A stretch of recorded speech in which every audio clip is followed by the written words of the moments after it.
मेरी 10 साला बेटी रोज स्कूल से आते ही सीधा गुस्ल खाने में बंद हो जाती थी। मैं समझती रही शायद सफाई का शौक हो गया है। मेरी बेटी हिना पहले बहुत बातें किया करती थी। स्कूल से आते ही पूरा घर उसकी आवाज से भर जाता। अम्मू आज मेरी ड्राइंग की तारीफ हुई। अम्मू आज मैंने असेंबली में दुआ पढ़ी। अम्मू आज आयशा मुझसे नाराज हो गई। मगर पिछले चंद हफ्तों से वो बदल गई थी। अब वो घर आते ही ना पानी मांगती, ना खाना, ना बात। बस खामोशी से अपना बैग रखती और सीधा गुस्ल खाने में चली जाती। पहले मैंने सोचा शायद गर्मी की वजह से ऐसा करती हो, मगर फिर मैंने महसूस किया वो सिर्फ नहाती नहीं थी, वो खुद को जैसे मिटाने की कोशिश करती थी। साबुन इतनी जोर से रगड़ती कि इसकी कलाइयां सुर्ख हो जाती, गर्दन के करीब जल्द छल जाती, और नहाने के बाद भी उसके चेहरे पर सुकून नहीं आता था। एक दिन मैंने इससे पूछ ही लिया, हिना, तुम रोज आते ही नहाने क्यों चली जाती हो? वो चंद लम्हे मुझे देखती रही, फिर फौरन नजरें झुका ले। बस अम्मू, अच्छा लगता है साफ रहना। ये जुमला अजीब था, बहुत अजीब, क्योंकि वो ऐसे बोल रही थी जैसे ये जवाब इसे किसी ने याद करवाया हो। इस रात पहली बार मेरा दिल बेवजह डरा था। फिर चंद दिन बाद गुस्ल खाने का पानी रुकने लगा। मैंने सोचा नाला बंद हो गया होगा। हिना इस वक्त ट्यूशन गई हुई थी। मैंने ड्रेन खोला और अंदर फंसी गंदगी निकालने लगी। अचानक किसी कपड़े जैसी चीज हाथ में आई। मैंने खींच कर बाहर निकाला। बालों, साबुन और कीचड़ के दरमियान नीले रंग का कपड़ा फंसा हुआ था। मैंने नलके के नीचे धोया और मेरा सांस रुक गया। वो हिना की स्कूल यूनिफॉर्म का टुकड़ा था, नीला चेक, बिल्कुल उसकी कमीज जैसा, मगर बुरी तरह फटा हुआ, और उस पर मध्यम भूरे धब्बे थे। ऐसे धब्बे जो धुल तो गए हों मगर मुकम्मल मिटे ना हों।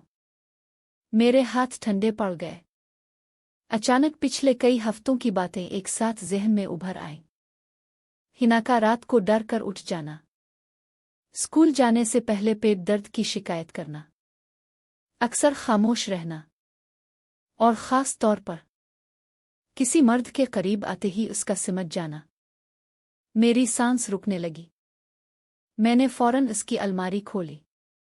अंदर 3 यूनिफॉर्म्स थीं, हालांकि 4 होनी चाहिए थीं। इसी लम्हे दरवाज़ा खुला। हिना वापस आ गई थी। इसने मेरे हाथ में वो कपड़ा देखा और उसके चेहरे का रंग अलिफा गया। किस्म से एक 10 साला बच्ची के चेहरे पर इतना खौफ नहीं होना चाहिए। मैं उसके करीब गई। हिना, मेरी आवाज कांप रही थी। ये कैसे फटा? वो खामोश रही। मैं उसके सामने बैठ गई। बेटा, मैं डांटूंगी नहीं, बस सच बताओ। इसके होंठ कांपने लगे। फिर अचानक वो टूट गई। ऐसे नहीं जैसे बच्चे जिद में रोते हैं, बल्कि ऐसे जैसे कोई बहुत अरसे से खुद को संभाले हुए हो। वो मेरे गिले लग गई और हिचकियों में बोली, अम्मू, मैं गंदी हो गई हूं ना? इस एक जुमले ने मेरी रूह चीर दी थी। मैंने फौरन इसका चेहरा अपने हाथों में लिया। ये किसने कहा तुमसे? वो कांप रही थी। फिर बहुत मुश्किल से इसने एक नाम लिया, स्कूल वैन के ड्राइवर का। मेरे कानों में शोर गूंजने लगा।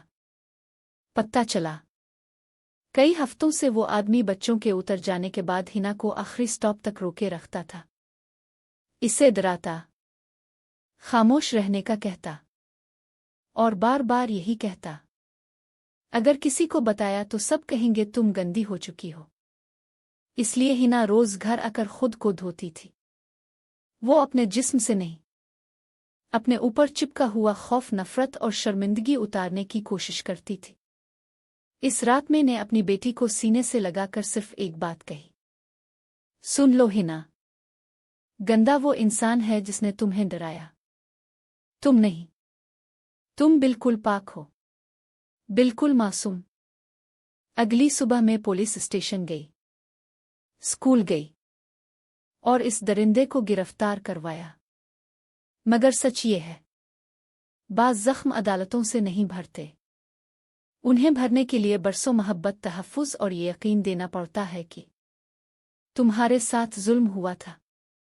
तुम खुद जुल्म नहीं थी।